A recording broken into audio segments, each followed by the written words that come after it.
பண்ணிடுவாரு, நம்ம team develop ஆயிடும் அப்படின்னு அவர் மேல பாரத்தை தூக்கிட்டு அக்கடான்னு உட்காந்துட்டு இருக்கோம். கரெக்டா?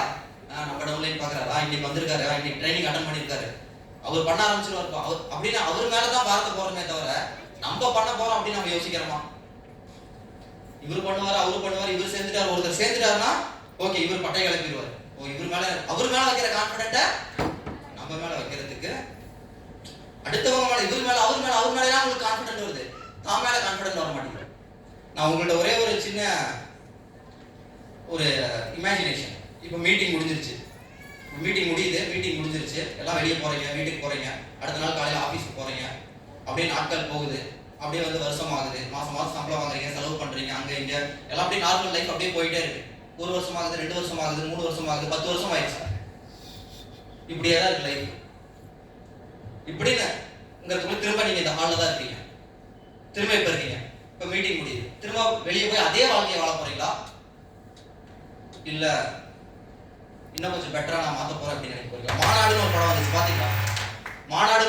பாத்தீங்களா? ஆமா சார். அந்த படத்துல வந்து சிம்பு வந்து அந்த அவர் வந்து திரும்ப அந்த அதிலேயே வந்து லூப்ல வந்துட்டே இருப்பார். அவர் ஒரு டைம் பண்ணதை திரும்ப ட்ரை பண்ண மாட்டார், ஏன்னா அதுதான் நடக்கும் அப்படின்னு அவருக்கு தெரியும். நீங்க ஒரு நிமிஷம் வந்து திங்க் பண்ணுங்க, டைம் டிராவல் பண்ணுங்க உங்க வாழ்க்கையில. அடுத்த 5 வருஷம் இந்த வெஸ்டேஜை நீங்க விட்டுட்டா உங்களோட இப்ப கரண்ட்ல உங்க லைஃப்ல என்ன ஜாப் இருக்கோ, என்ன கையில வேலை செஞ்சுட்டு இருக்கீங்களோ அந்த வேலையிலேயே அடுத்த 5 வருஷம் டிராவல் பண்ணா, 10 வருஷம் டிராவல் பண்ணா நான் எங்க இருப்பேன் அப்படிங்கறத ஒரு நிமிஷம் நீங்க திங்க் பண்ணி பாருங்க. ஒரு நிமிஷம் டைம் டிராவல் பண்ணி பாருங்க. கண்டிப்பா எந்த மாதிரி லைஃப் நீங்க வாழ போறீங்க, வாழ்ந்துட்டு இருக்கீங்க உங்களால ஜட்ஜ் பண்ண முடியும். அதுக்கப்புறம் திரும்ப வாங்க, உங்க கையில இப்ப இருக்க டைம், திரும்பவும் அதே மாதிரி லைஃப் தான் வாழ போறீங்களா, இல்ல மாத்த போறீங்களா? இவங்க பண்ணுவாங்க அவங்க பண்ணுவாங்கன்னு நினைக்கிறத விட்டுட்டு நம்ம பண்ணணும்னு ஃபர்ஸ்ட் எப்ப நினைக்கிறீங்களோ அப்பதான் நீங்க சக்சஸ் பண்ண முடியும். நம்மளோட பெஸ்ட்டை கொடுக்கணும், நம்மளோட முழு பொட்டன்ஷியலை வெளியே கொண்டு வரணும். என்னோட முழு பொட்டன்ஷியல் என்னால மேக்ஸிமம் இவ்வளவுதான் முடியும் அப்படின்னு நான் உங்கள்ட்ட ஒரு கொஸ்டின் கேட்கறேன், நீங்க உங்களோட மேக்ஸிமம் தான் கொடுத்துட்டு இருக்கீங்களா, இல்ல உங்களால வந்து இதை விட பெட்டரா பண்ண முடியாதுன்னு நினைக்கிறீங்களா? ஒரு நிமிஷம் எல்லாம் யோசிச்சு பாருங்க. ஜஸ்ட் இமேஜின், ஜஸ்ட் வந்து உங்களுக்கு நீங்களே கொஸ்டின் கேளுங்க, ஆன்சர் பண்ணுங்க. முடியும் ஆனா முடியாது, முடியும் ஆனா முடியாது. அதாவது வெளியே வந்து 10,000 20,000 சம்பளத்துக்கு நம்ம எவ்வளவு கஷ்டப்படுறோம்னு ஒரு நிமிஷம் யோசிச்சு பாருங்க. காலையில வந்து 8 மணி கிளம்புறோம், காலையில எந்திரிச்சதுல இருந்தே வந்து குளிச்சுட்டு அரிபரியா கிளம்பி சாப்பிடாம ஓடி, கரெக்டா? சாப்பிடாம ஓடி நம்ம வந்து அதுக்கப்புறமேட்டு அந்த வேலையை முடிச்சுட்டு திரும்ப வீட்டு வரதுக்கு காலையில எந்திரிச்சா நைட்டு தான் வீட்டுக்கு வரும். அந்த வேலை எவ்வளவு 20,000 சின்ன சம்பளத்துக்கு அப்படி கஷ்டப்படுறதுக்கு நம்ம ரெடியா இருக்கோம். ஆனா வெஸ்டேஜ் அப்படிங்கிறது வந்து ஒரு அன்லிமிட்டெட் இன்கம் இருக்கு. ஆனா இங்க டெய்லி வந்து ஒரு 4 hours 5 hours ஒரு 2 hours வெஸ்டேஜ் ஜாயின் பண்ணதே நீங்க மறந்துடுறீங்க. ஒரு சிலர் யோசிச்சு கூட பாக்குறது இல்ல. அப்ளை கூப்பிட்டாதான் ஐயோ கூப்பிட்டாரா இல்ல மெசேஜ் பண்ணா அந்த குரூப்பை கூட ஓபன் பண்றது இல்ல. ஏதோ வந்து தீண்டத்தகாத குரூப் மாதிரி அந்த வாட்ஸ்அப் குரூப்லயே ஓபன் பண்றது இல்ல. அன்ரீட் மெசேஜ் ஓபன் பண்ணிட்டு டொயின்னு வந்து இழுத்து விட்டுறது, எல்லாத்தையும் ரீட் பண்ணிடுறது. அப்ப இதெல்லாம் கரெக்டா? அதாவது நம்ம பண்ற தப்பு என்னங்கிறத ஃபர்ஸ்ட் நம்ம வந்து ரியலைஸ் பண்ணணும், அக்செப்ட் பண்ணணும், அதை சரி பண்ணணும். நம்மளால என்ன மேக்ஸிமம் முடியும், நம்ம இன்னும் என்ன பெட்டரா பண்றதுக்கு என்ன பண்ணணும் அப்படிங்கறத வந்து நம்ம கண்டுபிடிச்சு நம்ம பண்ணணும். இந்த உலகத்துல வந்து பாத்தீங்க அப்படின்னா எல்லாருமே சாதனை பண்றது கிடையாது. எல்லாருமே சாதனை பண்றாங்கன்னா அப்புறம் அதுல இருந்து யார் இன்னும் பெட்டரான சாதனை பண்றாங்கன்னு தான் பார்ப்பாங்க. கிளியரா? அப்ப எல்லாரும் மாதிரியும் ஆர்டினரி பீப்புள் மாதிரி இல்லாம எக்ஸ்ட்ராடினரி பீப்புள் மாதிரி வந்து ஃபர்ஸ்ட் மாறுங்க. எல்லாரும் மாதிரி யதார்த்தமா எல்லாரும் மாதிரி வந்து ஒரே மாதிரி வேலைக்கு போயிட்டு ஒரே மாதிரி எல்லாரும் பண்றதை பண்ணீங்கன்னா எல்லாரும் மாதிரி தான் இருப்பீங்க. இன்கம் பண்றவங்களை பாருங்க, எல்லாரும் மாதிரி பண்ண மாட்டாங்க. கொஞ்சம் யூனிக்கா இருப்பாங்க, கொஞ்சம் வந்து கன்சிஸ்டண்டா ஒர்க் பண்ணுவாங்க, கொஞ்சம் அவங்க வந்து ஒரு சில விஷயங்களை மாத்திருப்பாங்க. மாத்தினதுனாலதான் வந்து அவங்க மாறி இருப்பாங்க. டைம் ஆயிடுச்சா? சரி, ஓகே. எல்லாரும் வந்து அப்ப நம்ம என்ன மாத்தலாம் அப்படிங்கறத ஃபர்ஸ்ட் முடிவெடுங்க.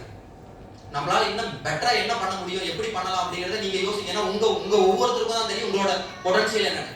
ஒரு நாளைக்கு 2 மணி நேரம் ஒர்க் பண்ண முடியுமா, 4 மணி நேரம் ஒர்க் பண்ண முடியுமா, இல்ல 8 மணி நேரம் ஒர்க் பண்ண முடியுமான்னு நீங்க தான் ட்ரை பண்ணணும். நான் அந்த வெஸ்டேஜ்ல ஜாயின் பண்ண ஃபர்ஸ்ட் டே 1ல இருந்து ஃபர்ஸ்ட் 3 இயர்ஸ் வந்து ஒரு நாள் லீவ் எடுக்காம ஒர்க் பண்ணேன். இப்பவும் இப்போவும் வந்து லீவ் எடுக்கிறது இல்லை, பட் கொஞ்சம் வந்து ஃப்ரீயா ஃபீல் பண்ணுவாங்க. ஒரு நாள் எஸ்டேட்ல ஜாயின் பண்ண டே 1 இருந்து ஃபர்ஸ்ட் 3 இயர்ஸ் காது குத்து, கல்யாணம், நிகழ்ச்சி எல்லாமே அடுத்துதான். நமக்குன்னு வந்து ஒரு இடத்த பிடிக்கணும், ஒரு இடத்துல வந்து நம்ம வந்து இதுல நமக்கு செட் ஆயிடுச்சு அப்படின்னு சொல்லிட்டு ஒரு கம்ஃபர்ட்டா ஃபீல் பண்ணணும். ஏன்னா எப்ப என்னங்கிறது நமக்கு வந்து எப்பயுமே வந்து எதுவுமே உறுதியா சொல்ல முடியாது. நான் இதுதான் லைஃப் அப்படின்னு சொல்லி நான் என்னோட வேலை, என்னோட கெரியர் எல்லாத்தையும் வந்து டிராப் அவுட் பண்ணிட்டு இதுக்குள்ள வந்திருக்கேன் அப்படின்னா நமக்குள்ள ஒரு பதட்டம் இருக்க முடியாது. அந்த மாதிரி ஒரு அன்கம்ஃபர்ட் ஜோனுக்குள்ள நான் என்னன்னாவே தள்ளிக்கிட்டேன். அதுதான் வந்து என்னை சக்சஸ் பண்ண வச்சு. ஒரு ரிஸ்க் எடுக்க வாழ்க்கையில இந்த ஏஜ்ல ரிஸ்க் எடுக்கலாம். அப்புறம் எப்ப ரிஸ்க் எடுத்தீங்க? 60 வயசுல எடுத்துக்கலாமா? 60 வயசுல ஐயோ வேணாம் வேணாம் வேணாம் வேணாம் வேணாம் வேணாம்னா எப்பதான் நீங்க பண்ண போறீங்க? அப்புறம் எப்பதான் பண்ண போறீங்க? கடவுள் ஏதாவது வந்து கடவுள்கிட்ட டெய்லியும் போய் வேண்டுறோம் நம்ம, கடவுளே கடவுளே கடவுளே கடவுளே அப்படின்னு. கடவுள் என்ன பண்ணணும்னு நினைக்கிறீங்க? கடவுள் உங்க பேங்க் அக்கவுண்ட்ல ஒரு 10 கோடி ரூபாய் டெபாசிட் பண்ணிட்டு டாயின்னு ஒரு மெசேஜ், கண்ணா 10 கோடி ரூபாய் போட்டிருக்கு, இத்தனை நாளா கடவுளை முன்னிட்டு இல்லையா, இதை வச்சுக்கோ, நாளைல இருந்து கோடீஸ்வரன் அப்படின்னு சொல்லணும்னு நினைக்கிறீங்களா? அப்படி யாராவது கொடுத்துருக்காரா? அதுக்குதான் கடவுளை வேண்டுறீங்களா? ஹலோ, என்ன ஆப்பர்ச்சுனிட்டி தான் கொடுப்பாரு உங்களுக்கு எல்லாம். கடவுள் வந்து அந்த பிளஸ் பண்ணிட்டாரு, ஆனா அதுவே உங்களுக்கு தெரியல.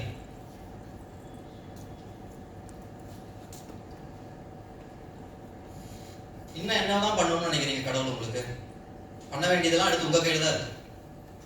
அந்த மாதிரி வந்து கடவுள் வந்து நைட்டோட நைட்டா ஒருத்தனை பணக்காரன் ஆகிட்டாருன்னா எல்லாரும் கோயில் முன்னாடி தான் நிற்பாரு. அவங்க எப்படி பணக்காரன் ஆகினாலும் ஒரு சின்ன ஹிஸ்டரி வேணாமா? அந்த சின்ன ஹிஸ்டரியை கிரியேட் பண்ற அந்த ஒரு சின்ன தூரத்துல தான் இருக்கு உங்களோட வெற்றி. இப்ப நீங்க இருக்கிற இடத்துல இருந்து வேற ஒரு இடத்துக்கு போறதுக்கு ஒரு சின்ன தூரம் தான் இருக்கு. கன்சிஸ்டன்டா ஒர்க் பண்ணுங்க, டெய்லி ஒர்க் பண்ணுங்க, டெய்லி டைம் கொடுங்க. இந்த பிசினஸ்க்காக நீங்க டெய்லி டைம் கொடுத்து சின்சியரா ஒர்க் பண்ணீங்கன்னா உங்களாலே இந்த வெஸ்டேஜ்ல மிகப்பெரிய லெவல் அடைய முடியும். நீங்களும் வந்து இந்த வெஸ்டேஜ்ல மிகப்பெரிய உங்களோட இன்கம் நீங்க நினைக்கிறத வந்து அடைய முடியும். அந்த ட்ரீம் உங்களுக்கு என்ன, உங்களோட எக்ஸ்பெக்டேஷன், எனக்கு வந்து கிரவுண்ட் ஆனாவே போதுங்க, எனக்கு வந்து பிரான்ஸ் அடிச்சுட்டா 5000 ரூபாய் எதிர்பார்க்கிறேன். அப்ப எப்படி அது மேல வரும்? அதுக்கு மேல உங்களுக்கு வரும். நீங்க என்ன எதிர்பார்க்கறீங்க, உங்களுக்கு என்ன வேணும்னு நீங்க நினைக்கிறீங்களோ அதுதான் உங்களுக்கு கிடைக்கும். நம்ம ரைட்? பெருசா ட்ரீம் பண்ணுங்க, பெருசா வந்து ஒர்க் பண்ணணும்னு நினைங்க, பெருசா எனக்கு வேணும்னு நினைங்க. அப்பதான் உங்களுக்கு அது கிடைக்கும். உங்களுக்கு வந்து அது வேணும்னே நினைக்கல அப்படின்னா அது எப்படி உங்களுக்கு தேடி வரும்? ஹலோ, பண்ணலாமா? ஓகே. இந்த ஈவெண்ட் இந்த மாதிரி ஆஃப்லைன் ஈவெண்ட் அப்படின்னா வந்து அட்டெண்ட் பண்ணுங்க.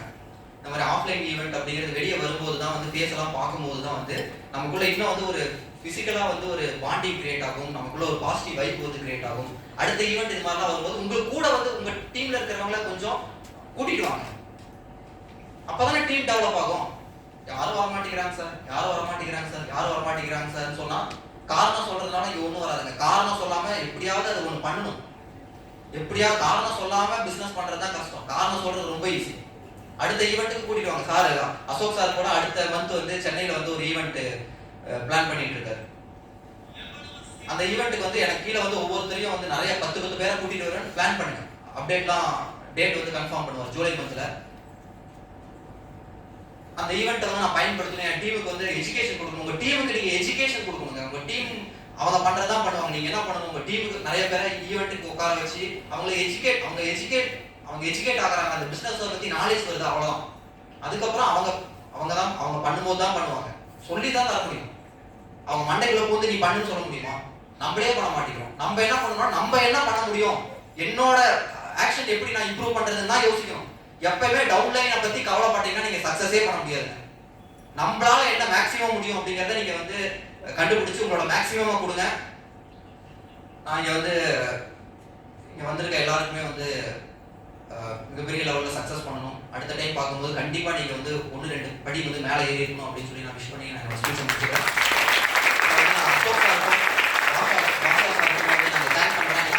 ஒவ்வொரு நாளும் ஒவ்வொரு ஊருக்கு போறாங்க, டிராவல் பண்றாங்க. எவ்வளவு கஷ்டப்பட்டு நமக்கு இந்த பிசினஸ்ல வந்து நமக்கு சக்சஸ் பண்றதுக்கு ஹெல்ப் பண்றாங்க. அந்த விஷயத்தெல்லாம் வந்து ஏன்னா என்னோட டீமுக்குமே வந்து இந்த மாதிரி அசோக் சார், பாஷா சாரோட ஷெட்யூல்லாம் காமிச்சு பாருங்க எவ்வளவு கஷ்டப்படுறாங்க. ஒவ்வொரு நாள் நம்ம வந்து ஒரு ஈவெண்ட் மாசத்துல ஒரு ஈவெண்ட் வெளியே வர மாட்டேங்கிறோம். ராஜன் சார்லாம் ஃபர்ஸ்ட் எல்லாம் அவரோட ஷெட்யூல் இப்ப எனக்கு வர மாட்டேங்குது. ஃபர்ஸ்ட் எல்லாம் எல்லா 30 நாளும் வேற ஒவ்வொரு ஒவ்வொரு நாளும் நம்ம மாசத்துல ஒரு நாள் வெளியே வரதுக்கு தயங்குறாங்க. ஒவ்வொரு நாள் இந்த ஊரு அந்த ஊர் அந்த ஊர் அந்த ஊர் அந்த ஊர் அந்த ஊர் அந்த ஊர் அந்த ஊர். நம்ம என்ன நம்ம வந்து கொடுக்குறோம் இந்த பிசினஸ்க்காக, நம்ம என்னங்க சாக்ரிஃபைஸ் பண்றோம், என்னங்க நம்ம கொடுக்குறோம்? இதுக்குன்னு ஒரு விலை இருக்குல்ல. இந்த பிசினஸ்க்கு நீங்க ஒரு விலை கொடுக்கணுங்க. இந்த பிசினஸ்க்காக நீங்க என்ன கஷ்டப்பட்டு இருக்கீங்க? இந்த பிசினஸ்க்காக நீங்க சக்சஸ் மட்டும் வேணும்னு நினைக்கிறீங்களா? நீங்க எனக்கு இந்த லெவல் வேணும் அந்த லெவல் வேணும், எனக்கு இவ்வளவு இன்கம், அதுக்கு உங்களுக்கு தகுதி இருக்கா? அதை எக்ஸ்பெக்ட் பண்றது தப்பு இல்லைங்க. அதுக்கான தகுதியை வளர்த்துக்கோங்க, அதுக்கான சாக்ரிஃபைஸ் பண்ணுங்க, அதுக்கான கமிட்மெண்ட்டை கொடுங்க, அதுக்கான விலையை கொடுங்க. விலைங்கிறது பணத்தை நான் சொல்லலைங்க. நீங்க படுற கஷ்டம், இந்த ஊர்ல அந்த ஊர்ல ஈவென்ட் இருக்கு அப்படின்னா டீமை கூட்டிட்டு போய் அழைச்சிட்டு போய் உட்கார வைங்க, அவங்களுக்கு எஜுகேட் பண்ணுங்க. தொடர்ந்து உங்க வேலையை பண்ணிக்கிட்டே இருங்க. எதை பத்தியும் கவலைப்படாதீங்க. எதை பத்தியும் கவலைப்படாம கோ நெக்ஸ்ட் அடுத்தடுத்து உங்க பெஸ்ட்டை கொடுத்துக்கிட்டே இருங்க. நீங்க சக்சஸ் பண்ணலாம். எனக்கு கீழே டீம் வந்தா நான் சக்சஸ் பண்ண முடியும் அப்படின்னு மட்டும் நினைக்காதீங்க. டீம் இருக்கிற எத்தனையோ பேர் மேல ஒரு லெக்ல லட்சம் பிவி வரவங்களால இன்கம் பண்ண முடியாது. நம்ம ஒர்க் பண்ணா மட்டும்தான் நமக்கு இன்கம் வரும். அதை நல்லா புரிஞ்சுக்கிட்டு இந்த பிசினஸ்ல பெரிய லெவல்ல சக்சஸ் பண்ணுங்க. தேங்க்யூ. Wish you. தேங்க்யூ.